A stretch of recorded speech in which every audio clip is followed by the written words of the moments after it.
지금부터 하나님의 말씀을 전하도록 하겠습니다. 복음 전파의 방법입니다. 그것은 복음적 관계 형성법으로 복음을 전하는데요. 복음을 전할 때 굉장히 중요한 게 관계 중심의 복음이지요.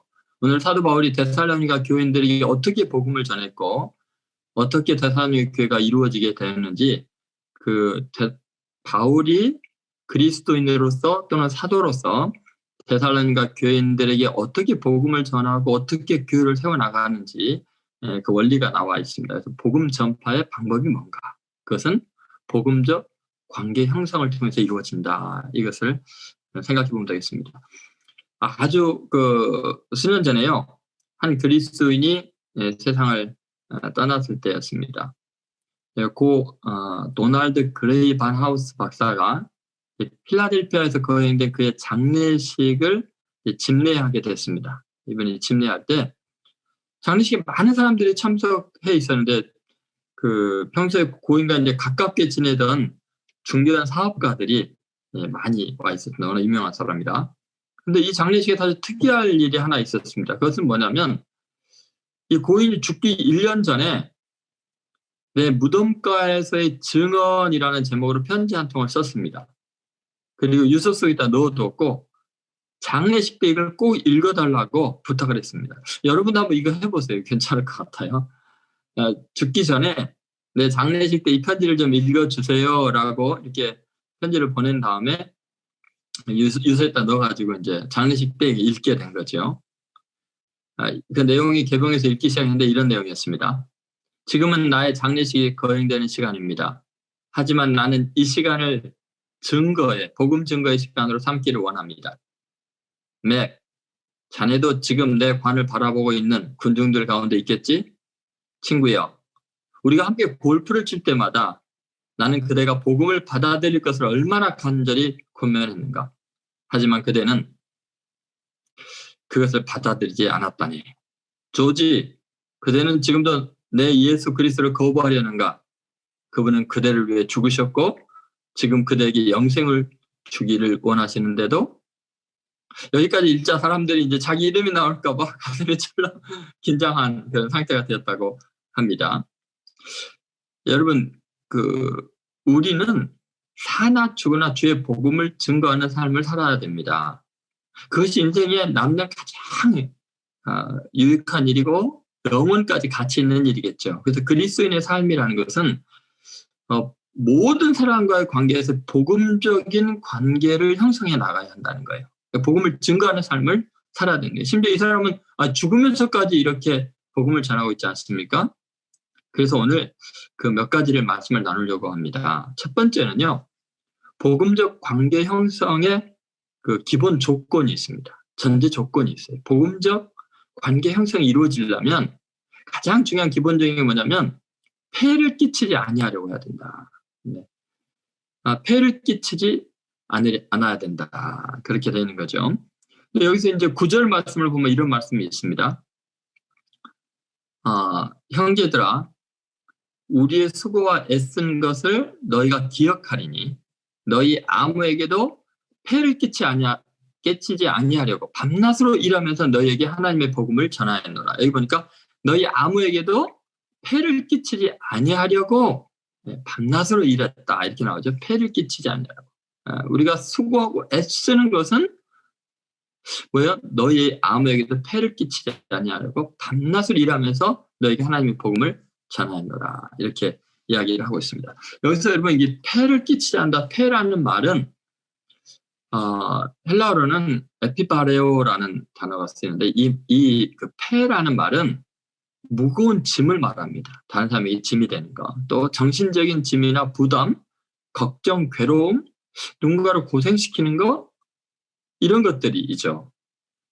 그래서 이 에피바레오라는 말은 누군가에게 내가 짐이 되지 않으려고 아무에게도 폐를 끼치지 아니하려고 이 말은 내가 누구에게도 괴로움을 주거나 마음에 고생을 시키거나 그렇지 걱정시키지 않으려고 라는 표현이 나와 있는 겁니다. 여러분, 복음을 전파하기 위해서는요, 우리가 남보다 더 많이 수고하고 애를 써야 되는데 그 이유 중에 하나가 다른 사람에게 폐를 끼치는 존재가 되면 복음 전파는 끝나는 겁니다. 그렇지 않겠어요, 여러분? 복음을 전한다고 하면서 다른 사람에게 폐를 끼치면 어찌 복음이 전파되겠습니까? 그래서 고린도전서 9장 12절에 보면 바울이 이런 말했어요. 다른 이들도 너희에게 이런 권리를 가졌거든 하물며 우리일까 보냐. 그러나 우리가 이 권리를 쓰지 아니하고 범사에 참는 것은 그리스도의 복음에 아무 장애가 없게 하려 함이로다. 여러분, 우리는 때로 그리스도의 복음에 장애가 될 수 있다는 걸 잊지 않아요. 사도 바울이 자기가 복음을 전하면서도 늘 조심하는 게 뭐냐면 이 복음에 아무 장애가 없게 하라고 애쓴다는 거예요. 그렇다면 우리 그리스도인들이요, 사실 하나님의 복음을 전하는데 장애가 될 수 있다는 겁니다. 폐가 될 수 있다는 거예요. 믿지 않는 사람들에게나 성도들에게 나라는 존재가 폐가 되면 안 된다. 짐이 되면 안 된다. 여러분, 그래서 그리스도인의 삶은 복음적 관계 형성을 위해서는 폐를 끼치지 않으려고 노력을 해야 된다. 왜냐하면 복음은 기쁜 소식이잖아요. 복된 소식이 복음이잖아요. 그러면 복음을 전하는 사람은 기쁜 소식이 돼야 되는데 다른 사람에게 이게 막 짐이 되면 되겠습니까? 여러분, 그렇다면은 우리가 얼마나 많이 주의해야 되고 열심히 노력하고 애를 써야겠습니까? 여러분, 직장에서 여러분은 누군가에게 고문관입니까? 군대에서? 또는 직장에서 폐가 되는, 짐이 되는 존재입니까? 그러면 안 돼요. 그래서 열심히 누구보다 일하고 헌신해야 되는 거예요. 여러분, 가정에서 여러분이 누군가에게 걱정거리입니까? 그럼 복음적 관계 형성이 안 된 거예요. 여러분, 친구 사이에 여러분들이 다른 사람이 슬슬 피하고 있는 대상입니까? 그러면 이게 복음 증거와는 거리가 먼 인생을 살고 있는 거예요. 맞습니까, 여러분? 그러니까 폐가 되지 않냐고 노력해야 돼요. 그래서 우리가 생각할 것이 몇 개가 있는데, 첫 번째는요, 자, 폐를 끼치지 아니하려고 노력을 해야 된다. 근데 중요한 게 뭐냐면요, 내가 지금 폐가 되고 있는지 아닌지를 모른다는 데 문제가 있어요. 여러분, 나는 열심을 내고 있고, 나는 지금 중요한 이야기를 하고 있고, 나는 열심히 지금 헌신한다고 하는데, 오히려 다른 사람이 생각할 때는 그게 지금 굉장히 부담스럽고 짐이 되고 거북스러운 일이 될 수도 있다는 거예요. 여러분, 그런 경우들 참 많이 여러분들 느끼죠? 저 사람은 정말 열심히 도와주려고 하는 것 같은데 오히려 부담이 되는 경우요. 그래서 여러분 굉장히 조심을 해야 됩니다. 그래서 사도 바울이 계속 자기를 관찰하는 거예요. 노력을 하는 거예요. 내가 아무에게도 짐이 안 되도록 노력을 해야 할 텐데, 노력을 해야 할 때 노력한 거죠. 그렇다면 내가 끼치는 폐가 어떤 것이 있을까? 그리고 내가 폐를 끼치고 있는지 아닌지를 어떻게 알 수 있을까? 그러니까 나 때문에 공동체에서 누군가가 근심을 하고 괴로워하고 힘들어할 수 있다는 생각을 항상 해야 돼요. 누구나 다. 그러니까 저는 목회를 하면서도 저는 잘한다고 하지만 누군가가 저 때문에 힘들어할 수 있거든요. 그 수많은 사람들. 그러니까 깨어서 자꾸 돌아봐야 돼요, 자기를. 여러분, 예를 들면 그 빌립보서 2장 25절부터 30절에 나오는 그 유명한 에바브로디도 제가 이야기를 자주 하잖아요. 그 사람은요, 이 정도까지였죠. 자기가 아픈 것을 다른 사람이 들어서 혹시나 자기를 걱정할까봐 근심하는, 죽을 병이 들었는데 이제 그 정도로 남한테 폐를 안 끼치려고 애를 쓰는 마음이 복음 관계의 중요한 형성이라는 거죠.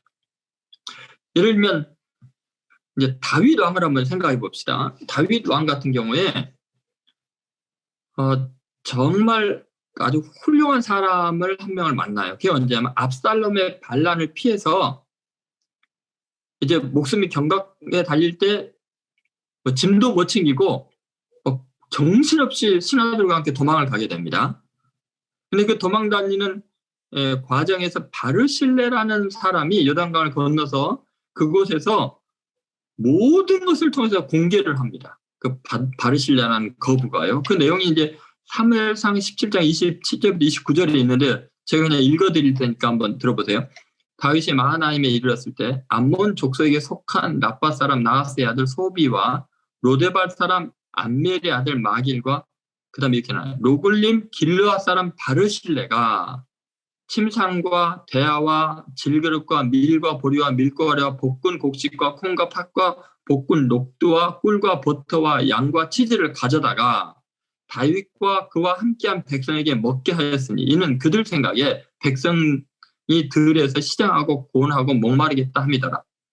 자, 여러분 지금 바르실레는요, 다윗이 얼마나 급하게 도망 나오는지 그와 함께하고 있는 모든 백성들이 지금 그릇도 없고 심지어 곡식, 콩팥, 볶은 녹두 뭐 이런 것까지 다 제공을 해줘요. 이렇게 섬겼습니다. 그래서 그들 굶어 죽지 않고 피난 갈 수 있었어요. 그런데 이제 계속해서 이런 이야기 나옵니다. 왕이 다시 압살롬의 반란을 평정하고 돌아오는 길에 바르실레가 또 맞이해서 이제 인사를 드리니까 왕이 바르실레에게 우리 같이 가자. 너가 나를 공개한 것처럼 나도 너를 예루살렘에서 공개해서 아주 고관 대작을 시키겠고 너를 내가 다 먹여서 노후를 책임지겠다 하고 이야기를 하니까 바르실레는 그런 이야기를 합니다. 내가 어떻게 아직 왕에게 누를 끼치겠습니까? 내가 너무 나이가 많아서 안 됩니다. 그 이야기를 하는데 그 내용이 사무엘하 19장 31절 35절에 있어요. 제가 읽어드릴게요. 한번 들어보세요. 길르앗 사람 바르실레가 왕이 요단을 건너가게 하려고 로굴림에서 내려와 함께 요단에 이르니 바르실레는 매우 늙어 나이가 80세라. 그는 큰 부자이므로 왕이 마하나임에 머물 때 그가 왕을 공개하였더라. 아까 읽었던 거죠. 왕이 바르실레에게 이르되 너는 나와 함께 건너가자. 예루살렘에서 내가 너를 공개하리라. 당연히 다윗은 그러고 싶겠죠. 그런데 바르실레의 반응을 보세요. 바르실레가 왕께 아뢰되 내 생명의 날이 얼마나 있사옵겠기에 어찌 왕과 함께 예루살렘에 올라가리이까. 내 나이가 이제 80세라. 어떻게 좋고 흉한 것을 분간할 수 있사오며 음식의 맛을 알 수 있사오리까. 이 종이 어떻게 다시 노래하는 남자나 여자의 소리를 알아들을 수 있사오리까. 어찌하여 종이 내 주 왕께 아직도 누를 끼치리이까. 여러분 이 표현을 보면은 사실 바르실레는 지금 정신 말짱해 이 정도까지 생각할 정도라면요 젊은이보다 훨씬 더 총명합니다. 그런데 스스로 어떻게 해요? 예루살렘에 올라와서 다윗을 그동안 위해서 모든 것을 수고를 했지만 자기가 공을 세우고 도와줬기 때문에 예루살렘에 올라가서 대우를 받으면 그 다음부터 다윗이 힘들어지는 거예요. 주위에 있는 사람들이 눈치 보게 되고요. 그러니까 사실은 자기가 지금 좋고 나쁜 걸 분간 못할 만큼 나이가 들어서 저는 도움이 안 됩니다라고 정중히 사과를 하는 거죠. 그러니까 자기가 열심을 내고 헌신해 놓고도 그 헌신과 열심히 섬긴 것이 다른 사람들에게 부담이 될까 봐 다윗의 통치에 오히려 짐이 될까 봐 다윗이 자기 눈치 볼까 봐 다윗이 자기를 깨끗이 잊고 그냥 주위 있는 사람 돌보면서 열심히 왕 노릇을 할 수 있도록 자기가 누가 되지 않도록 따라가지 않겠다는 거죠. 여러분 이것이 하나님의 사람들의 마음입니다. 어떻게 하든지 내가 누가 되지 않고 피해가 되지 않도록 그냥 어려울 때 도와주고 잘 될 때는 쏙 빠지는 거. 그것이 바로 복음적 관계의 아주 중요한 요소라는 거죠. 열왕기상 2장 7절에는 이런 말씀이 있어요. 마땅히 길르앗 바르실레의 아들들에게 은총을 베풀어 그들이 내 상에서 먹는 자 중에 참여하게 하라. 내가 내 형 압살롬의 낯을 피하여 도망할 때 그들이 내게 왔느니라. 다윗이요 그 은혜 못 잊습니다. 그래서 솔로몬에게 왕위를 인승기할 때 바르실레를 기억하라. 그리고 그 아들들을 너가 다 대우해줘라. 그 은혜를 잊어서는 안 된다. 이게 얼마나 아름다운 관계입니까? 그렇죠? 우리 그리스도인의 복음적인 관계라는 것은 어떻게 하든지 다른 사람을 돕고 그걸로 끝나야 돼요. 누를 끼치지 아니하도록 스스로 물러날 줄 알아야 돼요. 한국 교회가 가장 심각한 게 뭐냐면 수많은 목회자들과 수많은 장로님들이 훌륭하게 교회 세워놓고 마지막에는 누가 된다는 거예요. 폐를 끼치는 거예요. 바리새인과 같은 사람들 찾기가 힘든 세상이 된 거예요. 끝까지 자기가 왕노릇하고 대접받아도 내가 수고했으니까 내가 뿌린 씨앗 내가 거둬야 된다 생각하니까 재앙이 오는 겁니다. 복음적 관계라는 것은 이런 거예요. 누를 끼치지 않으려고 하는 거예요. 그래서 세 번째 우리가 생각하는 복음 위에서 자기가 산다고 생각하는 사람은 어떻게든지 타인과의 관계에서 누를 끼치지 않아야 되니까 매 순간 하는 일마다 관계 속에서 폐를 끼치지 않고 있는가 하고 자신을 점검하는 것이 믿음이에요. 그게 사랑이고요. 그게 헌신입니다. 내가 옳다고 생각하는 것을 다 하는 것이 그게 다가 아니라는 말입니다. 그래서 우리의 사역을 잘 살펴보고 바울이 했던 것처럼 늘 조심하면서 어떻게든지 애쓰고 힘쓰는 게 뭐냐면 내가 너에게 폐를 끼치지 아니하려고 애쓰고 수고한다. 그 마음을 여러분 모두 갖게 되기를 바랍니다. 네, 예수분이 교회 모든 성도들은 꼭 이 마음을 품어야 복음적 관계가 형성이 되고 복음이 그래야 전파됩니다. 예수님도 그러셨어요. 예수님이 우리에게 복음이 되는 이유가 뭘까요? 여러분, 예수님은 자신의 삶에서 수고를 아끼지 않았어요. 우리를 위해서요. 한순간도 쉬시지 않았고요. 모든 물과 피를 다 쏟아주셨습니다. 예수님은 우리에게 짐이 되지 아니하고 우리에게 눈앞 패가 되지 않으시고 온전히 우리의 짐을 대신 짊어지신 분이었고요. 우리가 예수님을 따른다는 것은 그렇게 다른 사람의 짐을 짊어지는 사람이 되어야지 짐이 되는 사람이 되지 않도록 노력해야 됩니다. 이사야서 53장 6절에 이렇게 말하죠. 그는 실로 우리의 질고를 지고 우리의 슬픔을 당하였거늘 우리는 생각하기를 그는 징벌을 받아 하나님께 맞으며 고난을 당한다 하였노라. 우리는 다 양 같아서 그릇 행하여 각기 제 길로 갔거늘 여호와께서는 우리 모두의 죄악을 그에게 담당시키셨다. 여러분, 우리는 예수님이 우리에게 폐를 끼치거나 누를 끼치시는 분이 아니고 우리의 오히려 폐와 누를 다 짊어지시고 담당하셨기 때문에 우리가 구원받았다는 것을 잊지 않아야 됩니다. 예수님은 우리에게 한 번도 부담이 되지 않아요. 지금 여러분 예수님이 여러분이 부담이 됩니까? 누가 됩니까? 그분이 우리의 짐을 가볍게 해주시잖아요.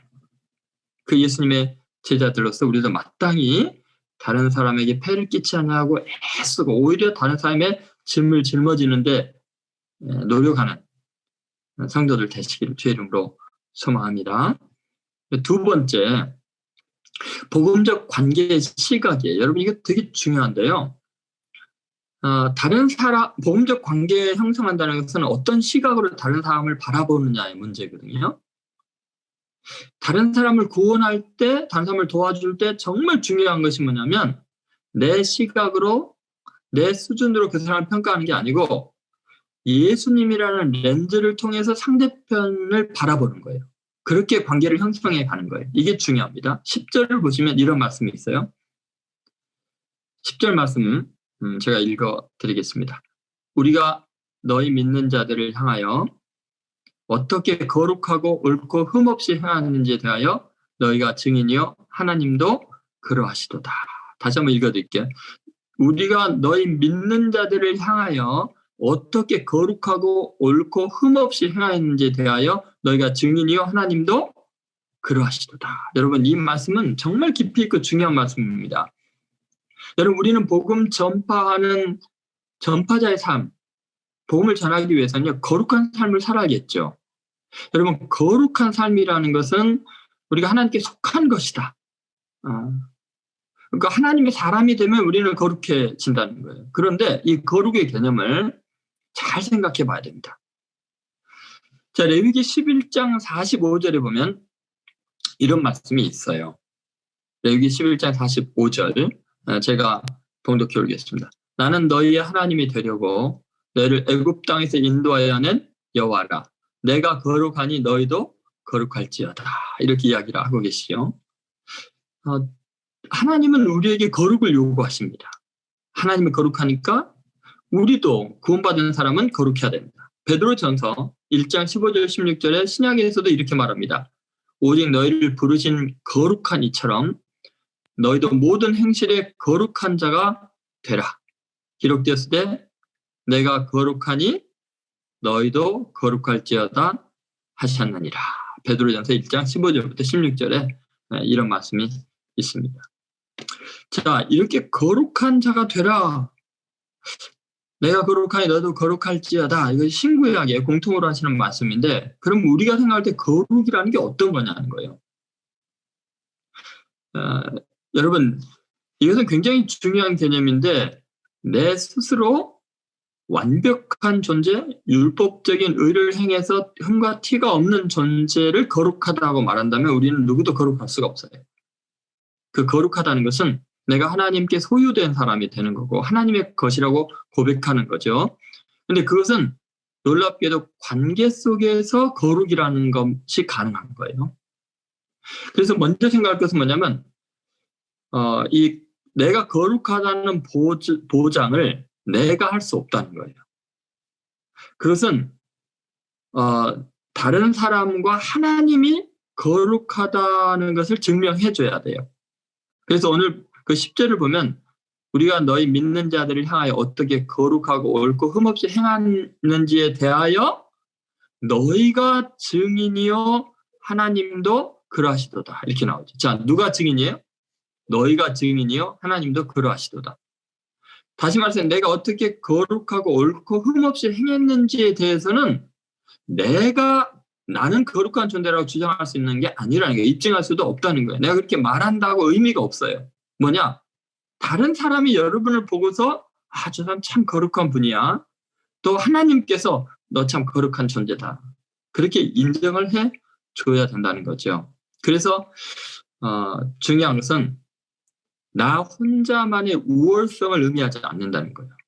그러니까 여러분이 다른 사람에 비해서 내가 좀 거룩한 것 같아. 이거는 아무 의미가 없어요.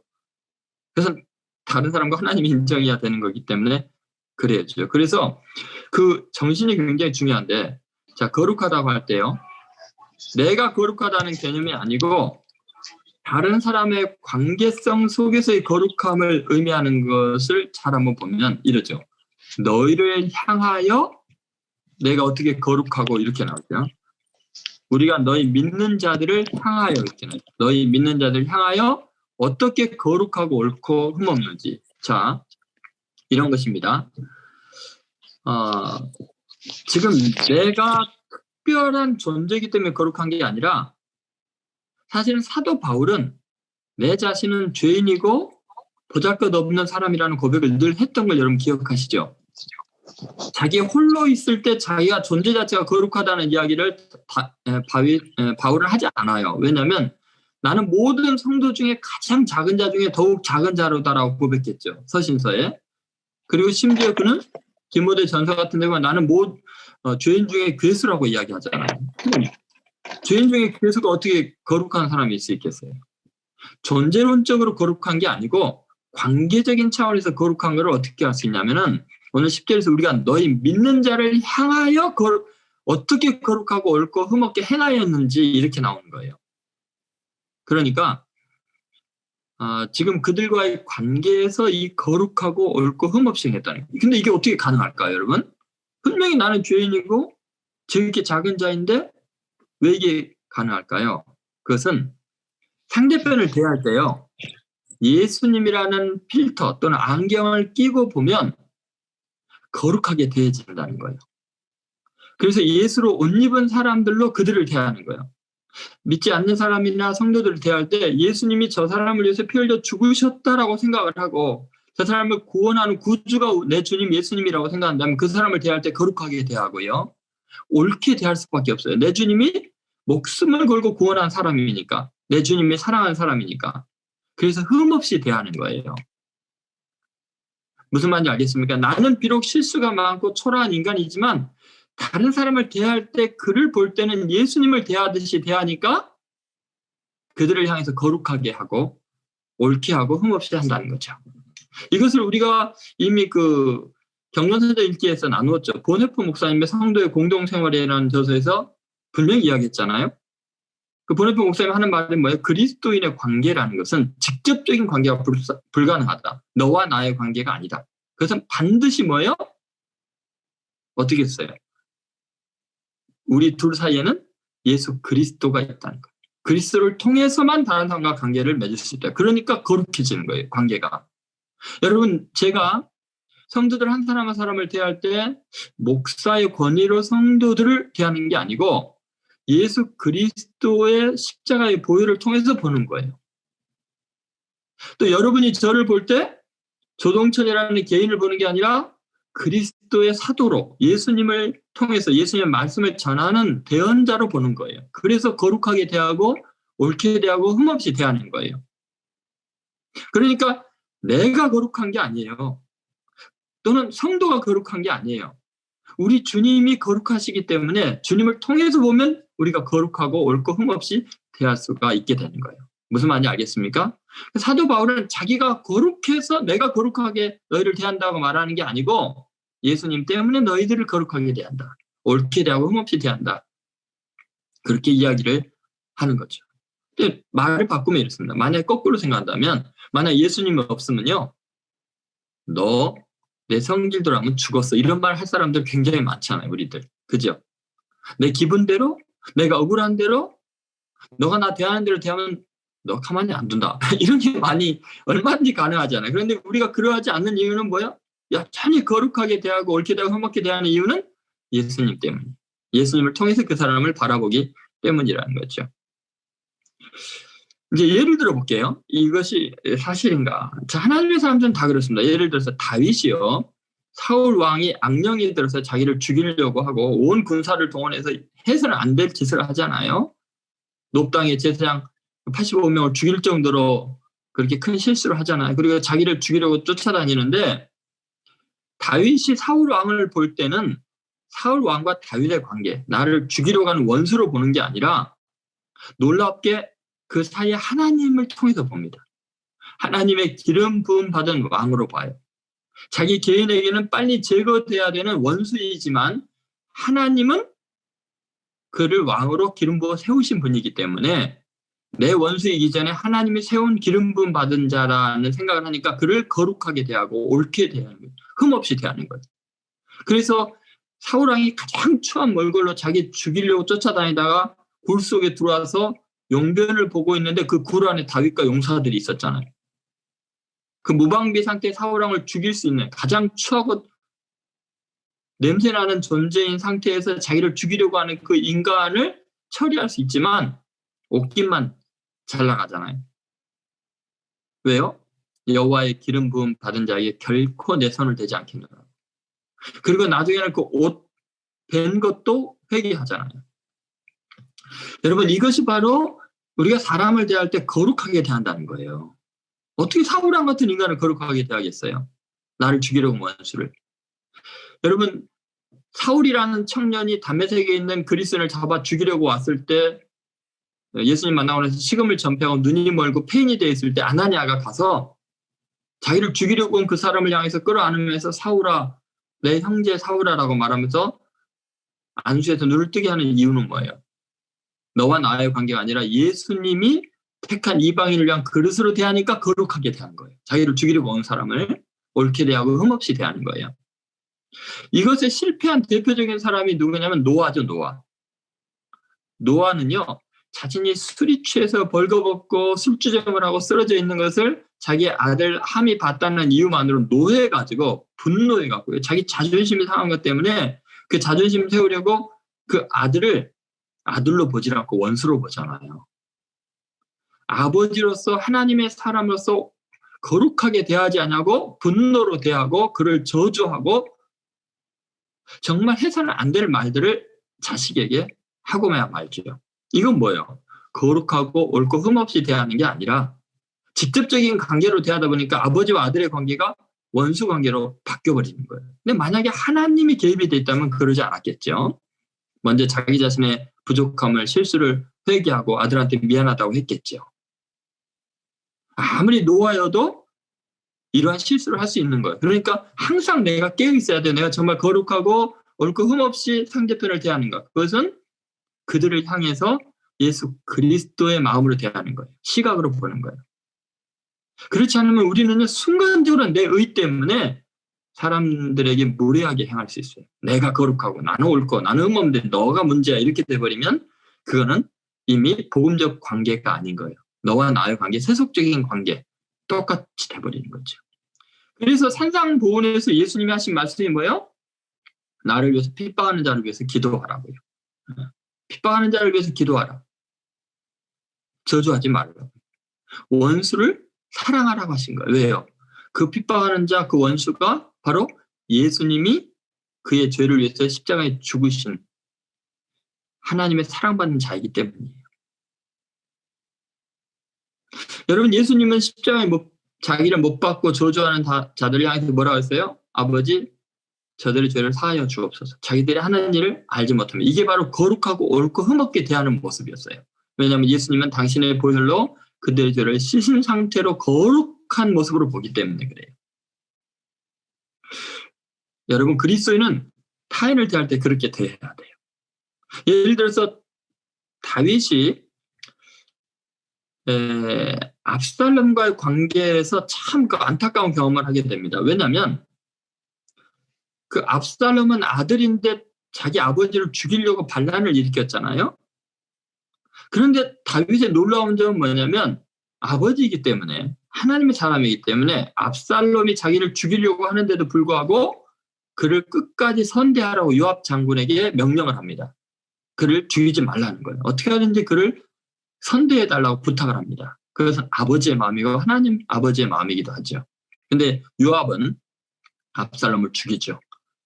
압살롬을 죽이니까 다윗이 너무너무 슬퍼하고 통곡을 하고 웁니다. 승리를, 반역을 다 진압하고 왔는데도 불구하고 목숨을 걸고 싸우고 온 사람들의 소식을 듣고는, 압살롬이 죽었다는 소식을 듣고 다윗이 우니까 요압 장군이 화가 나서, 지금 우리가 왕을 위해서 목숨을 걸고 반란군 진압하고 왔는데 우시면 우리가 얼마나 부끄럽게 되냐고.